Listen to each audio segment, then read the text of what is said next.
Aujourd'hui, je vais vous présenter une nouvelle station d'énergie qui m'a été envoyée par la marque Aferi. Alors, Aferi, c'est vraiment la marque que je préfère, hein. Vous me demandez souvent au niveau des tests, tout ça. Aferi, je trouve que c'est vraiment qualité. C'est le top du top. Et ils avaient un modèle avant, le P210. Et en fait, ils l'ont amélioré parce qu'à l'époque, c'était uniquement au niveau du clavier. Il n'y avait pas de Bluetooth, pas d'application. Mais maintenant, ils ont créé leur application. Donc là, c'est le modèle AF P210. Donc c'est une batterie de plus de 2000 watts-heure, donc qui est quand même assez lourd, hein, 25 kg. Donc j'ai juste de la recevoir, on va la déballer et on va regarder à quoi ça ressemble.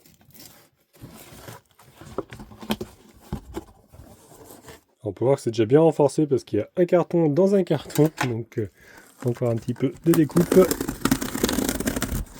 Et en plus de ça, il y a des gros blocs en mousse. Là on retrouve une petite protection, voilà, anti-poussière, tout ça, si on veut stocker la batterie. On a la petite sacoche Aferi. Voilà, avec en dessous apparemment la notice. Ouais, c'est ça, hop, elle est là. Donc modèle AFP 210, hein, avec le manuel apparemment qui a l'air assez épais, donc je pense qu'il doit y avoir le français. Et on peut voir que c'est une 2400 watts. Hein. Ouais, c'est bien ça, nous avons la notice en français, donc c'est plutôt pratique quand même, plus facile. Donc là on nous parle un petit peu de la batterie, il y a des grilles de ventilation, on peut voir. On va retrouver l'interface, voilà. Donc la grande nouveauté, ça va être par contre voilà, d'avoir l'application, donc ça c'est cool. Il nous explique un petit peu pour brancher au panneau solaire, à la voiture. On va regarder ça sur la batterie directement. Et on va retrouver toutes les caractéristiques. Donc il y a les dimensions, vous voyez, elle fait 398 par 280 par 315 mm. Donc le poids exact c'est 22 kg.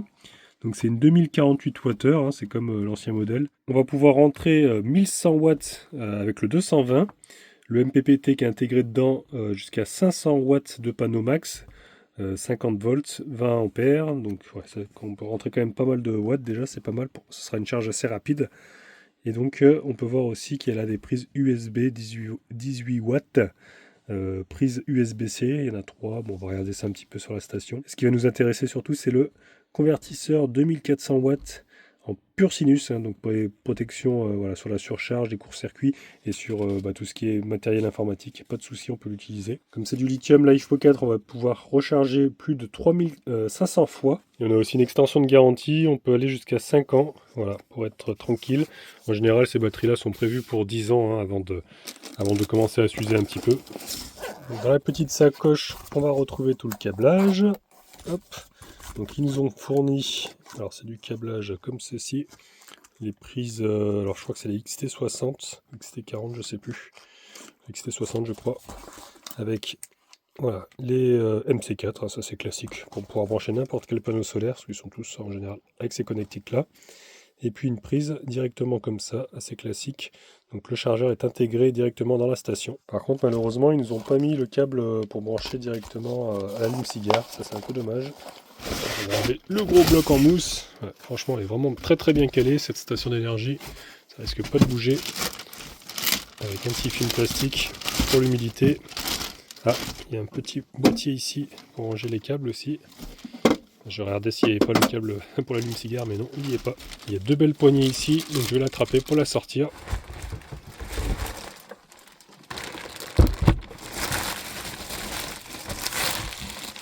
Donc voici la belle bête, franchement, elle est très très belle. Je trouve que la boîte qui renferme donc tous ces composants est vraiment très très bien finie. C'est de la qualité, hein. Franchement, on voit tout de suite quand on l'attrape, les poignées c'est de la qualité. Au niveau de la face avant, donc on va retrouver tout ce qui est en 12 volts. Donc on a une prise allume-cigare ici, on a des petites prises comme ça en 3 ampères. Là on va retrouver du coup le XT60, je crois que c'est ça si je dis pas de bêtises. USB 3, voilà, on en a deux. Après on a les prises USB-C directement, on en a 3 en 20 watts et une en 100 watts pour les appareils qui chargent assez vite. Une petite lumière, voilà, bon là elle n'est pas encore allumée. Sur le côté droit on va retrouver donc les prises, il y a 3 prises pour la sortie en 220. Et puis de l'autre côté, on va retrouver du coup tout ce qui est pour charger. On a le chargeur 220 et donc on retrouve la prise ici pour pouvoir brancher les panneaux solaires ou alors directement l'allume-cigare. Donc bah écoutez, je vais l'allumer. Restez appuyé quelques instants sur le power. Et voilà, ça s'allume. Donc elle est chargée qu'à 27%. Il y a eu un petit bruit au démarrage. petit coup de ventilation pour vérifier que tout fonctionne, je pense. C'est vraiment très très grand. Au niveau de l'affichage, voilà, les numéros, on risque pas de les rater. On a une petite protection ici pour l'écran, hop, que je vais retirer. Donc pour allumer l'USB, on appuie ici, il y a un petit bouton, donc ça nous allume voilà, sur l'écran, comme quoi l'USB est bien en route. Pareil pour le DC, vous voyez, il y a un petit bouton ici. On a un petit logo avec les prises qui s'éclairent, voilà, c'est quand même assez net, assez clair. Et puis pareil pour le convertisseur, voilà, on l'allume. Et donc on a le petit voyant ici pour dire que le convertisseur est allumé. Si j'éteins les autres, voilà, il ne me reste plus que le convertisseur. Donc là, il ne fait pas de bruit, hein. Alors, je ne tire pas d'énergie dessus, mais il ne fait pas de bruit à l'arrêt. C'est ce que j'aime bien dans cette marque-là, Aferis, c'est qu'elles sont vraiment très très silencieuses ces batteries. Même quand on tire beaucoup d'énergie, d'ailleurs on va faire le test, voir si ce modèle c'est toujours le cas, mais je pense que oui. Donc là je l'ai installé à côté de mes appareils électriques, on va faire quelques tests. Je vais déjà la brancher au 220 pour voir voilà, au niveau de la recharge si elle est bruyante ou pas. Donc je viens brancher tout simplement hop, la prise. Voilà, on entend un petit bip pour dire qu'il a connecté le câble, voilà. Donc c'est bon, le petit voyant est allumé. On va voir l'entrée ici, input. Donc c'est en train de monter voilà, progressivement. Et ça nous met ici le temps de charge, voilà, quand elle sera chargée complètement. Donc on attend encore un peu, ça va augmenter normalement à 1100 watts. Donc j'ai attendu un petit peu que ça monte à 1100 watts. Vous voyez, c'est assez rapide, hein. Franchement, elle a pris quelques pourcents en peu de temps. Ça nous dit 2 heures pour recharger entièrement la batterie. Vous voyez, donc ça va être assez rapide. Vous voyez, il prend encore 1%. C'est vraiment assez rapide. Ce que je vais faire pendant que ça charge, vous voyez, c'est déjà descendu à 96 minutes. Ouais, franchement, ça charge super vite. Et, je vais télécharger l'application. Donc ils nous ont mis un petit papier ici, voilà, à scanner. Je mets le téléphone dessus, voilà, hop, j'appuie, et ça va normalement me transférer pour pouvoir télécharger. Voilà, c'est ça, Google Play, moi je suis sur Android. Voilà, je vais pouvoir du coup installer ça. L'application c'est BRGIHTEMS, drôle de nom. Hop, donc je vais accepter les conditions. Voilà, après il va falloir, je pense, s'inscrire. Ouais. On va créer un compte. Donc, qu'est-ce qu'il me dit? Il s'énerve là-bas en bas. On va faire avec Google. Ah, il faut accepter, pardon. J'accepte. Hop. Donc, il y a un petit bug. J'arrive pas à me connecter avec Google. Je vais faire avec. Ouais, je vais créer un compte. Voir si ça fonctionne. SMS, message d'erreur, file. Donc, je pense qu'il y a un bug avec l'application. Je les ai contactés. Je verrai plus tard si ça fonctionne. Pour le moment, on va continuer les tests. Vraiment, ça charge super vite. Je crois que c'est faussé, hein, parce que ça fait pas 1 heure que ça charge, ça doit faire 15 minutes. Il reste plus que 60 minutes, mais ça va super vite. On va bientôt atteindre les 70%. Alors que ouais, ça fait quoi, 15 minutes quoi, que je bataille avec l'application. Et voilà, ça charge super vite. Donc ça c'est le top. Donc allez, je vais débrancher. On va tester déjà les sorties en 220. Donc je rallume le convertisseur. Je vais ouvrir les 3 prises et je vais brancher du coup mes 3 appareils. Voilà, oui, j'ai une multiprise donc je vais me brancher directement avec celle-ci. Ce sera plus simple. Voilà, c'est branché. Donc on va allumer le premier appareil. On va tester la plaque de cuisson. Elle fait à peu près 1500 watts. Donc je l'allume. Bah, vous voyez, ça marque tout de suite 1500 à peu près. Ça nous donne le temps restant. Voilà, à peu près 1 heure d'autonomie. Bah, ouais, c'est ça, à peu près ce qu'elle fait 2000 watts, 2048 Wh. Donc voilà, comme elle n'est pas chargée à fond, ça nous donne à peu près 49 minutes maintenant d'autonomie avec la plaque de cuisson. Alors je vais remplir la bouilloire, comme ça après je pourrais faire cuire des pâtes pour broter tout pour ce soir. On va mettre à chauffer, que la bouilloire, c'est en route. Donc là, ça nous dit, bon, pareil, à peu près 1 heure d'autonomie, c'est en train de descendre, 1400 watts à peu près. Donc pas de souci, je vais tester si j'allume aussi, du coup, la plaque de cuisson en même temps. Qu'est-ce que ça va dire? Là, on va dépasser un peu, 2400 watts. Voilà, ça s'arrête à 2400 watts, ça ne monte pas à 3000. Normalement, avec les 2 appareils, je serais presque à 3000. Donc il y a une sécurité, elle va envoyer un petit peu moins d'énergie. La plaque de cuisson, enfin aux 2 appareils, ça va chauffer un petit peu moins vite. Mais on va pouvoir faire tourner les 2 appareils. Donc, ce que vous entendez, c'est la bouilloire qui fait un peu de bruit, mais il n'y a pas du tout de ventilation pour le moment au niveau de la batterie. On va tenter, on va allumer le chauffage qui est soufflant. On va mettre sur position 750 watts. Là, normalement, ça monte à 2400 mais pas plus. Si je mets 1500, alors là on sera à 3000 plus 1500, 4500 watts. J'ai branché les 3 appareils en même temps, ça continue à fonctionner. Voilà. Ça, par contre ça bloque à 2400 watts. Ça envoie pas plus, donc ça va pas chauffer très très vite. Il y a une sécurité, ça c'est pas mal chez la Ferry. Elle va pas, voilà, elle va pas pouvoir dépasser la sortie maximum totale, vous voyez c'est ici, 2400. Voilà, ça fonctionne. On arrive quand même à faire marcher les 3 appareils. Là, ça chauffe. Là aussi, ça chauffe, mais ouais, il y a un peu de chaleur quand même qui arrive. La bouilloire va mettre un peu plus de temps à chauffer aussi. Ça diminue voilà, le watt en sortie, mais c'est pas mal. Du coup, ça protège la batterie. On va couper parce qu'on va pas le faire tirer non plus trop d'énergie en même temps. Hop. Et mon eau, sinon, elle ne va jamais chauffer. Donc voilà, c'est que la bouilloire. On entend tout de suite, ça chauffe plus fort. Donc c'est bien ça. Elle baisse ses appareils. Elle est quand même intelligente hein, cette batterie. Elle baisse sa sortie de watts. Donc je vais attendre que ça termine de chauffer bien l'eau. Comme ça je vais mettre mes petites pâtes. Je vais préparer ça d'ailleurs. On va faire des pâtes ce soir. Hop.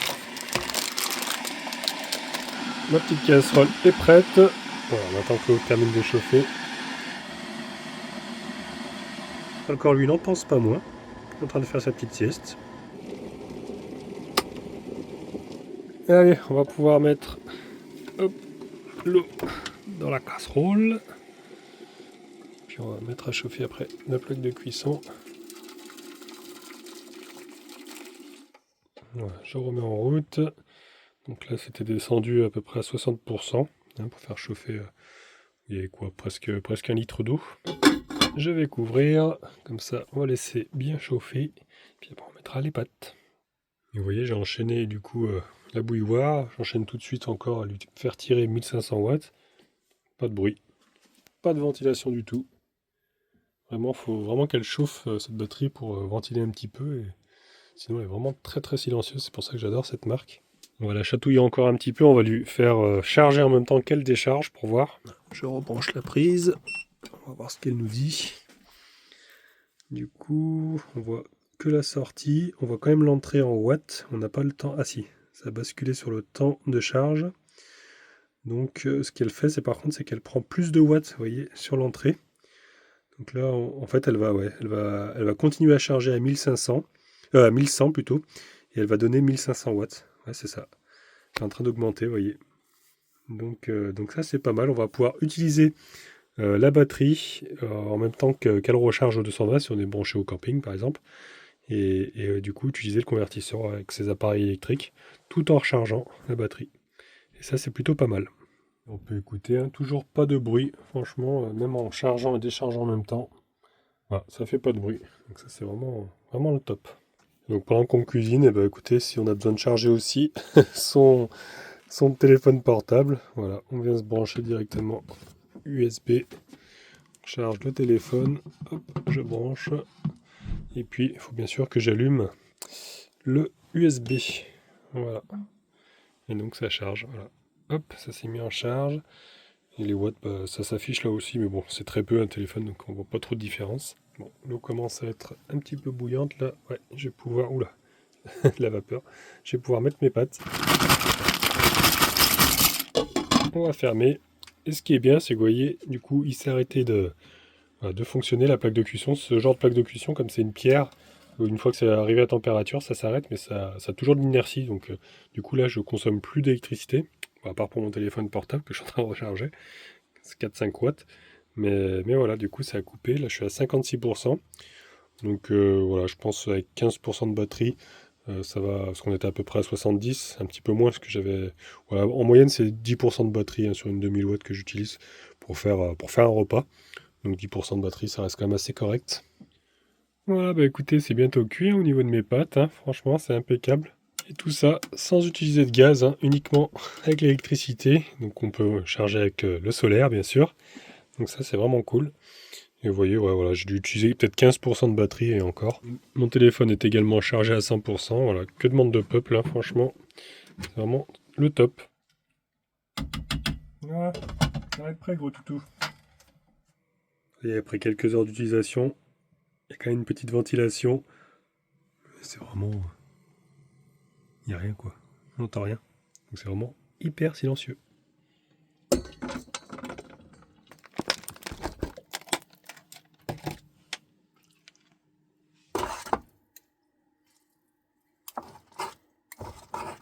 Ouh lolo, c'est pour qui ça?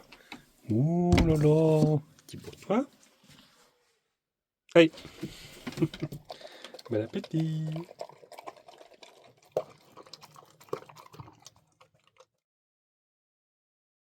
Donc du coup, nous sommes le lendemain, ça y est, j'ai eu la réponse au niveau voilà, du mail que j'ai envoyé à la marque pour savoir un petit peu pour l'application. Donc en fait, le souci, ils ont bien un bug au niveau de la connexion automatique avec Google, mais on peut créer un compte. Alors par contre, il y a un code qui nous envoie pour valider le mail quand on crée le compte, et il partait dans les spams. Alors je ne l'avais pas vu, c'est pour ça que j'avais pas pu m'inscrire. Mais ça y est, c'est fait, donc là je vais pouvoir la rajouter. Donc je vais la rallumer. Hier je l'ai chargé à fond. Voilà, 99%. Et normalement maintenant je vais pouvoir, alors il faut que j'active peut-être le Bluetooth, le Wi-Fi. Et puis je vais pouvoir du coup normalement ajouter. Hop, c'est ce qu'ils nous disent, activer le Bluetooth, le Wi-Fi, autoriser, autoriser. Voilà. Et donc il est ici, ça y est. Hop, voulez-vous l'associer? On peut mettre un nom, ouais. On peut le renommer si on veut. Voilà, ça y est, c'est fait apparemment. Tac, je vais retourner en arrière. Ah non, il n'y est pas dans ma liste. Tac, ok. Ah ça y est, il y a eu un petit bip. Et il y a le logo Bluetooth qui s'est allumé. C'est en train de se connecter. Est-ce que ça va fonctionner? Ah, on peut l'utiliser avec le Wi-Fi aussi. Bon, ça, on n'est pas obligé, hein. C'est pour le contrôler, je pense, à distance avec le réseau. Mais après, il faut avoir un routeur hein, dans le camping-car, ce qui n'est pas mon cas. Donc là, on voit, voilà, niveau de batterie. Alors, je ne connais pas du tout cette application. Total sortie. Donc on a les watts en sortie ici. On peut activer. Ah bah c'est bien, on peut activer aussi voilà, l'USB. Donc il s'active directement voilà, là-bas. Si j'appuie sur le bouton, hop, il s'éteint. Pareil, alors pour la C, si j'appuie, voilà, il y a le convertisseur qui s'est allumé. Impeccable, bah, tout fonctionne, hein, écoutez. C'est assez rapide en plus quand j'appuie sur le bouton. Et en réel, ça réagit assez vite. Et on peut allumer même la lumière. Ça, je ne vous avais pas montré. Hop, vous voyez. Et on peut l'éteindre. Voilà. Et même si on appuie sur le bouton, j'ai vu qu'il y avait plusieurs modes. Hop. On peut aussi mettre signal de détresse. Plus rapide. Et voilà. Donc c'est pas mal. On a tout ce qu'il faut. Ah bah oui, il était là aussi, mode détresse. Hop. On peut le faire aussi sur l'application. Donc après, on a quelques petits réglages ici. Donc on a pour le chargement, on peut voilà, régler l'intensité. On peut baisser, par exemple là c'est 20 ampères. On peut réduire, on peut choisir le mode de... Voilà, ça c'est un mode panneau solaire, MPPT. Donc on peut baisser les ampères en entrée. Voilà. On peut régler, faire quelques réglages. Bon, on va laisser au maximum. Hop. Après, qu'est-ce qu'on a? On a le temps de veille. Il y a quelques petits réglages qui sont sympathiques. C'est pareil pour l'écran, pour qu'il s'éteigne. Pour gagner un petit peu d'énergie. C'est ce que c'est. Charging. Ah là, on peut régler la charge maximum de la batterie. 100% ou alors on peut arrêter à 80%. Et déchargement, c'est pareil. Alors normalement, une batterie, c'est bien en général, c'est de laisser, je crois que c'est 20%. Il faut qu'elle s'arrête à 20%. Et en charge, c'est 80%. Et ça permet voilà, de garder plus longtemps l'autonomie de la batterie. Après, selon ce qu'on en fait, si on a besoin vraiment des 100%, je suis presque arrivé. C'est dur ça. 80. Ah bon, c'est pas grave. 80, mais ouais, il paraît que c'est mieux de ne pas décharger à fond, même si c'est une batterie lithium. Mais bon, si on a besoin de toute la capacité, on peut laisser voilà, à fond. Mais c'est bien, on peut régler voilà, la décharge et la charge maximum. Après, il coupera tout seul. Voilà, bon, après quelques petits réglages. Hein. Ça, c'est quoi? Kesun. Voilà, ça évite d'avoir le le bip à chaque fois qu'on appuie sur un bouton, ce qui est un peu casse-pied. Mais bon, ça permet aussi de savoir si on a bien appuyé sur le bouton. Voilà, voilà les amis. Bah, écoutez, une petite application sympathique, hein, avec la sortie ici. J'imagine qu'il y a l'entrée où il y a les en haut, j'avais pas vu. Total input, total sortie. Voilà, tout simplement. Donc voilà, en tout cas, l'application fonctionne bien. Donc voilà les amis, écoutez, si vous êtes intéressé par ce modèle, franchement, c'est la marque que je recommande, ça Aferi.